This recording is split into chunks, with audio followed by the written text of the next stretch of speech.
Alhamdulillahi wa kafa. Wassalatu wassalamu ala sayyidil Mustafa wa ala alihi wa sahbihi ahli sidqi wal wafa. Allah subhanaka la ilma lana illa ma 'allamtana innaka antal alimul hakim wa la hawla wa la quwwata illa billahil aliyyil azim. Rabbi shrah li sadri wa yassir li amri wahlul 'uqdatam min lisani yafqahu qawli.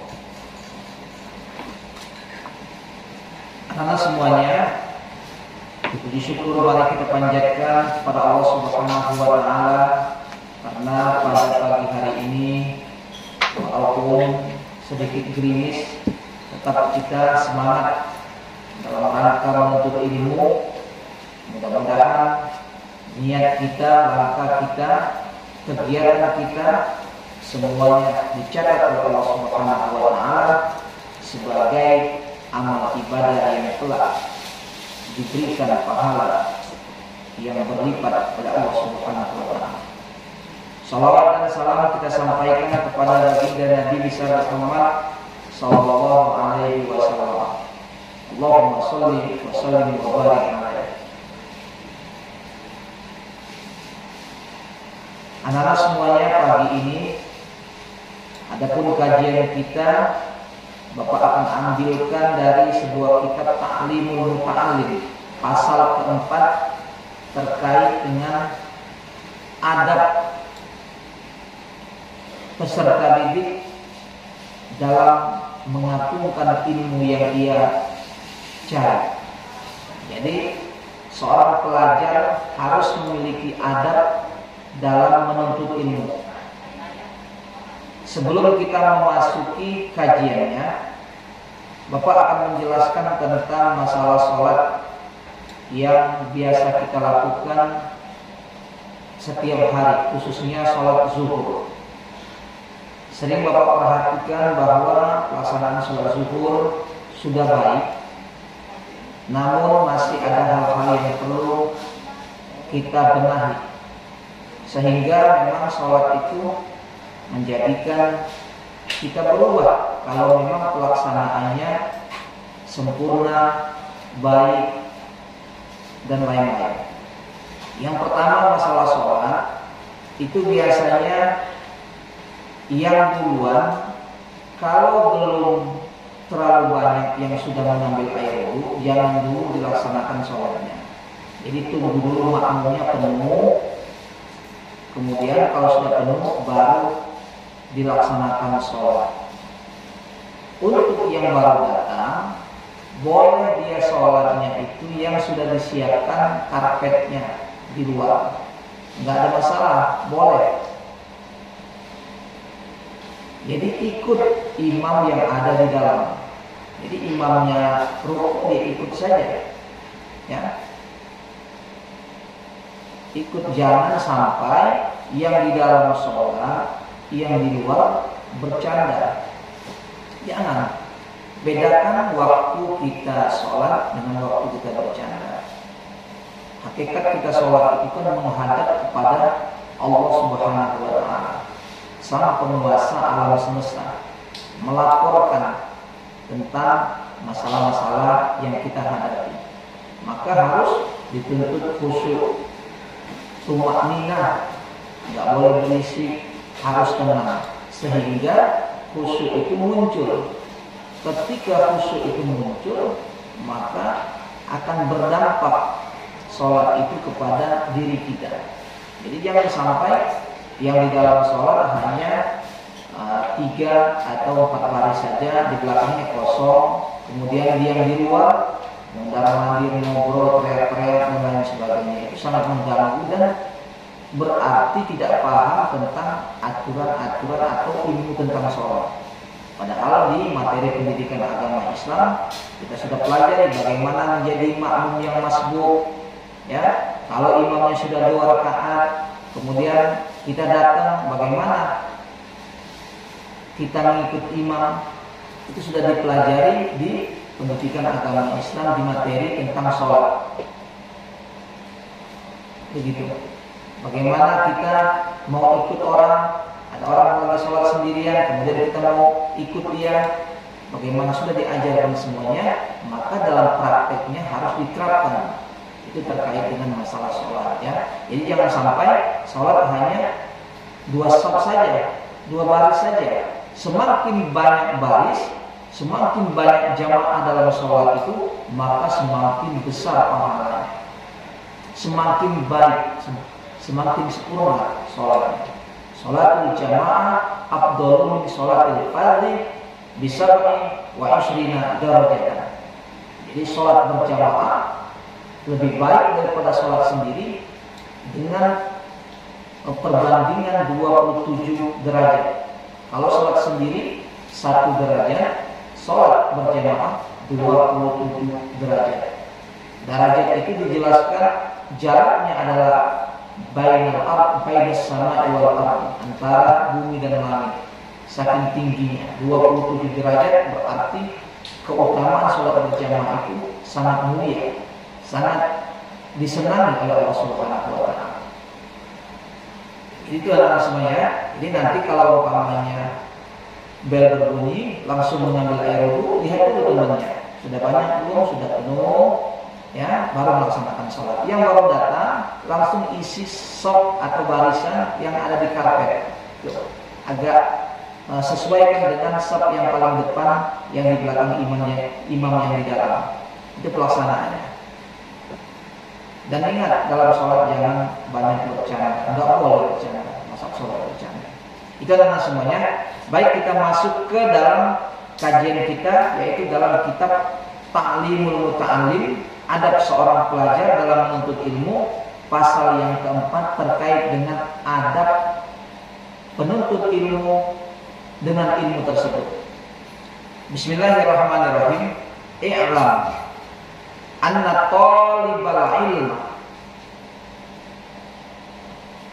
i'lam anna talibal ilmi la yunalul ilma wa la yantafa'u bihi illa bi ta'zimil ilmi wa ahlihi wa ta'zimil ustazi wa tawqirihi. I'lam, ketahui. Ya, ini kayak semacam peringatan, gitu, hati-hati, gitu maksudnya. I'lam, ketahuilah wahai para pelajar, anna talibal ilmi, sesungguhnya seorang pelajar itu, seorang penuntut ilmu itu, la yanalul ilma, tidak akan mendapatkan ilmu, wa la yantafa'u bihi, dan ilmu itu tidak akan bermanfaat untuknya, illa bi ta'zimil ilmi, kecuali dia mengagungkan ilmu itu sendiri. Jadi dalam belajar itu orang tidak akan mendapatkan ilmu, bahkan ilmu itu tidak akan memberikan manfaat, dampak baik dalam dirinya kalau dalam proses mendapatkan ilmu itu tidak ada adab atau tidak memuliakan ilmu. Nanti dijelaskan di bawah. Kemudian wa ahlihi, maksudnya ahli ilmu. Siapa itu ahli ilmu? Ya guru, ahlinya. Wa ta'zimil asatiz wa tawqirihi, sama, maknanya sama itu. Kemudian kila, dikatakan dalam buku ini, ma wasala min waslin illa bi hurmati, seseorang tidak akan sampai kepada sesuatu kecuali dia menghormati, mengagungkan sesuatu. Nah, ini penegasan untuk kita semuanya. Wa masaqata min suqtin illa bitarkil hurmati, dan orang itu akan celaka atau tidak akan sampai kepada apa yang dituju kecuali kalau dia meninggalkan hormat. Hormat itu maknanya penghormatan, adab, dan lain sebagainya. Ya. Di awal tadi, ma wasala min waslin illa bihurmati, orang tidak akan sampai kepada sesuatu yang dituju kecuali dengan kemuliaan, dengan penghormatan, dengan pengagungan, dan orang akan jatuh atau tidak akan berhasil dengan apa yang dia akan tuju kalau dia meninggalkan kemuliaan tadi, kehormatan dan pengagungan terhadap sesuatu yang ingin dituju itu. Jadi orang tidak akan mendapatkan ilmu kecuali dia mengagungkan ilmu tersebut. Maka sumber kegagalan orang dalam menuntut ilmu kalau dia tidak mengagungkan ilmu atau tidak menghormati ilmu itu sendiri. Paham ya? Kemudian wakilah dikatakan al-hurmatu khairun min ta'ah. Penghormatan itu lebih baik daripada taat. Ya, lebih utama daripada taat. Jadi penghormatan, pengagungan, ya, adab itu lebih baik daripada taat. Nah, di dalam buku ini dikatakan, alatar, bukankah kita ini tidak melihat? Maksudnya kita ini, kamu tuh perhatikan enggak? Itu maksudnya alatar, itu maknanya annal insana, sesungguhnya manusia itu la yukfaru bil ma'siyah. Manusia itu tidak akan menjadi keluar atau kafir kalau dengan maksiat. Dengan dia berbuat maksiat, dia tidak akan menjadikan dia menentang Allah Subhanahu wa taala kafir atau keluar. Wa inna ma yukfaru bistighfariha. Orang itu akan menjadi tertutup, menjadi keluar atau menentang Allah Subhanahu wa taala dalam makna kafir kalau dia tidak mengagungkan Allah Subhanahu wa taala. Jadi maksiat itu tidak membuat kita menjadi kafir. Tapi kalau tidak mengagungkan Allah Subhanahu wa taala, maka itu membuat kita menjadi jauh dari Allah Subhanahu wa taala. Nah, begitu juga wa bitarkil hurmati wa min ta'zimil ilmi ta'zimul asar. Begitu juga dengan ilmu, kalau kita tidak mengagungkan dalam proses mencari ilmu itu, maka pastilah ilmu yang kita cari itu tidak akan kita peroleh dan tidak juga akan kita dapatkan manfaatnya. Di antara penjelasan di atas ada sebuah makalah yang disampaikan oleh Imam Ali. Qala Ali radhiyallahu anhu. Imam Ali radhiyallahu anhu karamallahu wajhahu berkata, ana abdun min man 'allamani harfan wahidan. Saya adalah budak bagi siapa yang mengajarkan satu huruf. Insya'a ba'un wa insya'a istagrakun. Istarak. Kalau dia mau, saya bisa dijual. Kalau dia mau, saya juga bisa menjadi hamba sahayanya. Artinya apa? Kalau kita belajar kepada seseorang tentang kebaikan, maka kita harus satu menghormati ilmunya itu, kemudian harus mengagungkan, menghormati orang yang memberikan kita ilmu itu. Ini diantara adab seorang penuntut ilmu dalam menuntut ilmu. Nah, pada intinya anak semuanya, mari kita tata diri kita lebih baik lagi. Bagaimana niat kita menuntut ilmu, bagaimana adab kita dalam belajar, bagaimana penghormatan kita kepada guru, karena itu semuanya pada akhirnya akan mengarah kepada kebaikan kita semuanya. Apa kebaikannya? Mendapatkan ilmu, mendapatkan manfaat daripada ilmu. Karena orang yang berilmu itu adalah semuanya, maka nanti kedudukannya di hadapan Allah Subhanahu wa taala itu akan tinggi.